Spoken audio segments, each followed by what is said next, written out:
Hi, my name's Nathan. I'm a new content creator from the Midwest. I've got a new channel, Whispers of Yesteryear. My imagination came alive when I saw this historic farmstead in Linn County, Kansas.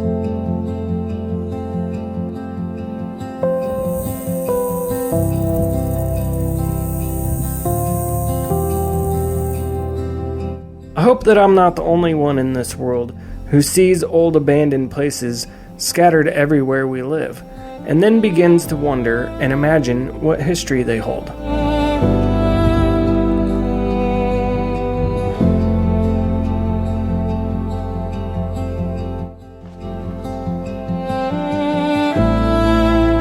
On Whispers of Yesteryear, we believe that certain historic places still deserve to have their stories told. Welcome to Whispers of Yesteryear. We preserve the fading stories of places that are disappearing in time. This is our channel's debut episode where we visit a crumbling farmstead in Linn County, Kansas, once home to John Quincy Adams, a settler and community leader whose life shaped both the land and the people. As we explore this decaying property, we will take you on a tour of the inside of this 160-year-old home. We'll also take a look inside the turn-of-the-century barn. We'll uncover not only John's legacy, but also the story of Wesley Chapel, a beacon of faith and community that still echoes across the Kansas prairie, as its walls are also succumbing to the decay of time. We will also explore the history of the small town Mound, where John Quincy Adams helped to establish the community.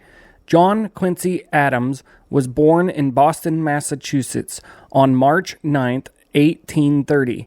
After spending his early years in Ohio and Indiana, he moved west, settling in Linn County, Kansas. In July of 1859, Adams, like many pioneers, saw opportunity on the Kansas prairie. John and his wife Sarah Jane Wilson and first two children moved to Kansas and settled near friends who had come prior to that area that is now known as Blue Mound. Legends of Blue Mound. Sometime around 1861, John Q. Adams was appointed first postmaster. He established the post office at his home.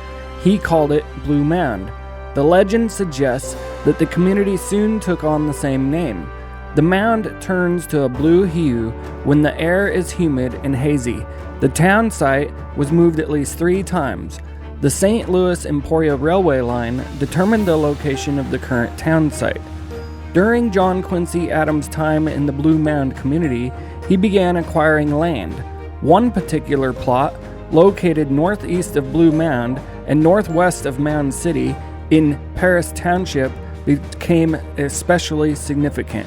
This historic property, the focus of this episode of Whispers of Yesteryear, holds stories of John and his family's legacy as it fades into the past.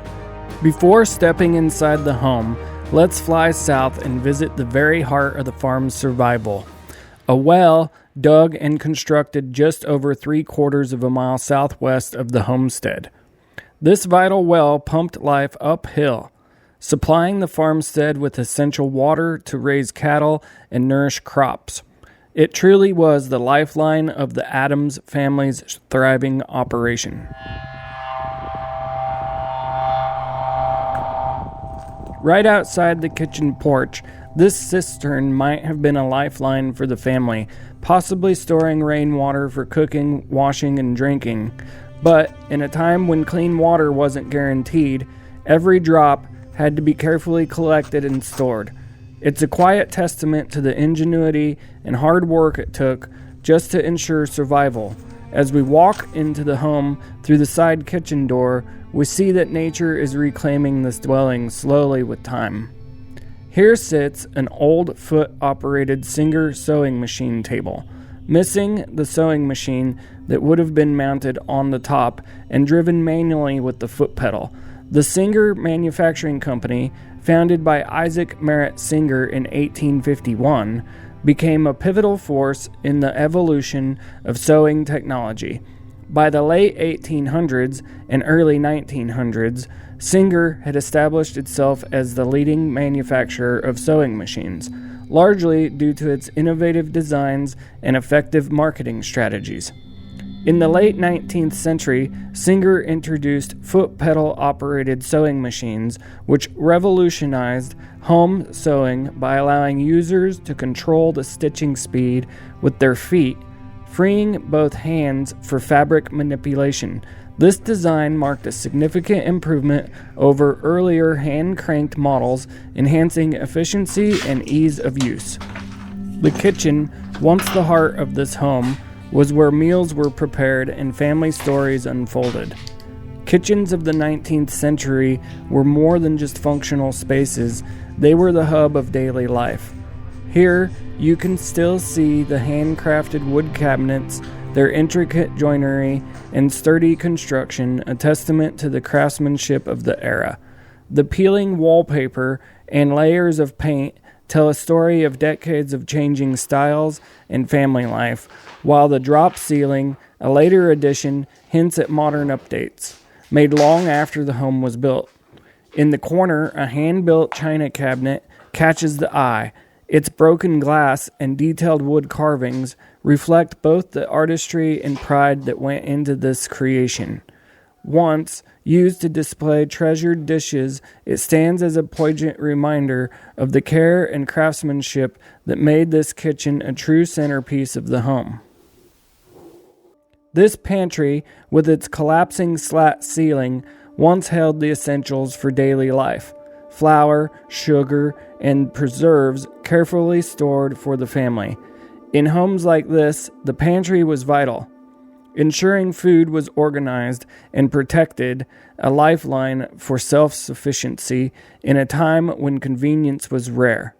This back porch, once a bright retreat with its many windows, echoes with memories of kids running through the door, their laughter filling the air. Though the decking is rotted and the roof is worn, it still whispers of a life full of joy and warmth. This family room, now filled with debris and scattered rubble, tells a story of what once was. An old love seat sits amidst the chaos, a silent reminder of the comfort it once offered. The main entrance door, now boarded with a large sheet of plywood, blocks what was likely the home's most welcoming space. Nearby, a hole in the wall reveals a chimney where a stove once stood, providing warmth and a central gathering point for the family. Though time has taken its toll, this room still holds the faintest echoes of the life it once nurtured.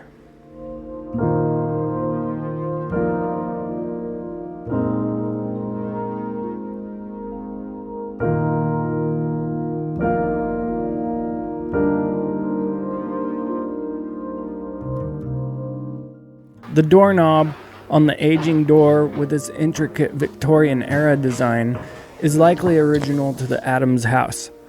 Its ordinate patterns and craftsmanship tell a story of a time when even the smallest details were made to last. As my hand brushes the worn surface, I can almost feel the whispers in my ear of the past families who used it regularly.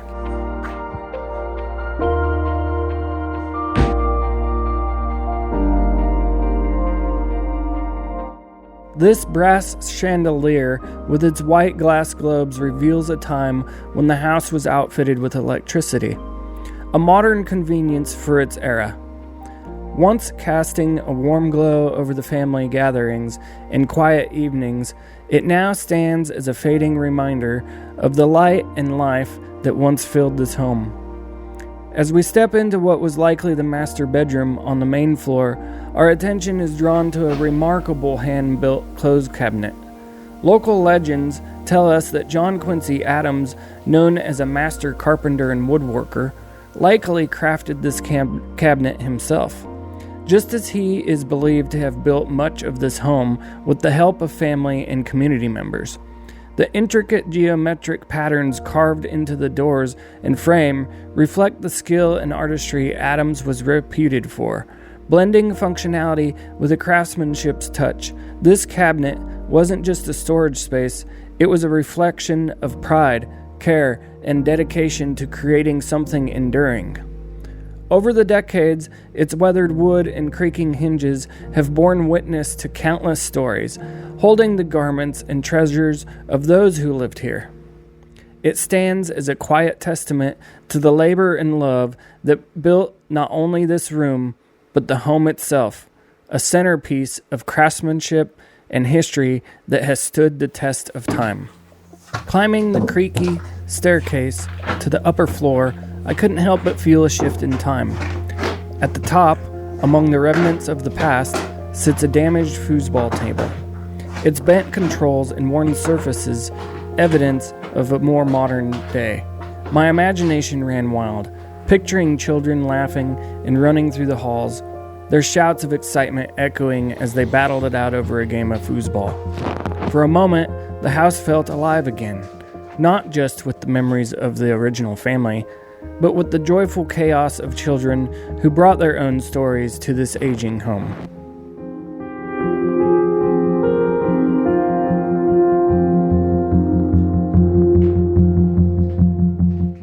As we step into this room, sunlight pours through the window, illuminating a small wooden desk that seems to carry the whispers of the past.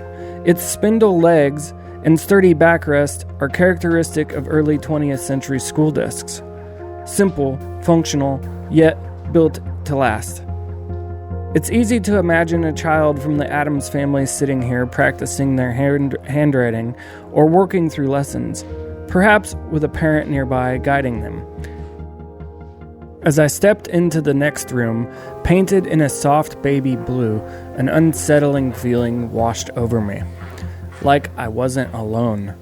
The air felt heavier here, and a strange sense of being watched began to take hold.